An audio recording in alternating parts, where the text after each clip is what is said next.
வணக்கம். என் பேரு மோகநிதி. நான் சென்னை உயர்நீதிமன்றத்துல வழக்கறிஞரா பயிற்சி எடுத்துட்டு இருக்கிறேன். 8வது படிக்கும் போதுலேருந்து நான் பேச்சு போட்டிகள்ல கலந்து பேசிட்டு இருக்கிறேன். பேச்சு போட்டி மீதான ஆர்வம் அப்படிங்கிறது அப்பா தான் ஃபர்ஸ்ட் இனிஷியேட்டிவ் எடுத்து பேசுடா அப்படின்னு சொன்னது. சிறப்பா பேசி அந்த முதல் பேச்சு போட்டியிலேயே பரிசு வாங்கினேன்.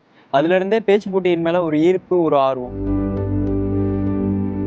முத்தமிழறிஞர் கலைஞர் அவர்கள் மேல இருந்த ஈடுபாட்டால தான் என்னோட 2 பசங்களுக்குமே மோகநிதி, குமரநிதின்னு பேர் வச்சேன்.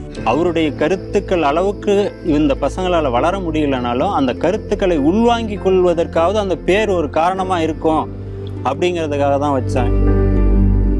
இந்த தமிழ்நாடு எப்படி இருந்து இன்றைக்கு எப்படி மாறி இருக்குது, அந்த டிரான்சிஷன் தலைவர் கலைஞர் மேல எனக்கு ஒரு மிகப்பெரிய ஈர்ப்பு கொடுத்துச்சு. இதுதான் என்ன திராவிட பாதைக்குள்ள, திராவிட இயக்கத்துக்குள்ள, அந்த சித்தாந்தத்துக்குள்ள கொண்டு வந்து சேர்த்து.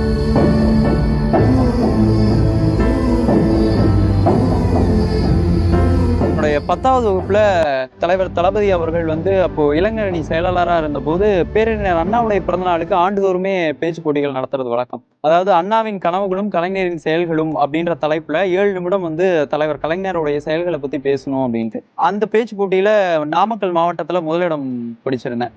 அப்பயும் எனக்கு தளபதி அவர்களை பார்க்கிற ஒரு வாய்ப்பு கிடைச்சு.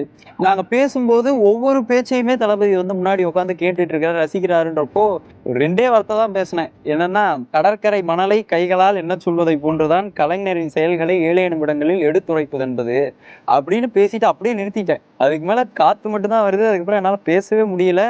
தளபதி முன்னாடி இருந்து அப்போ அப்படி போன் எடுத்து பார்த்துட்டு இருந்தாரு. நான் கிட்ட வரும்போது என்னை பார்த்துட்டு தோளை தட்டி வாழ்த்துக்கள் தம்பி அப்படின்னாரு.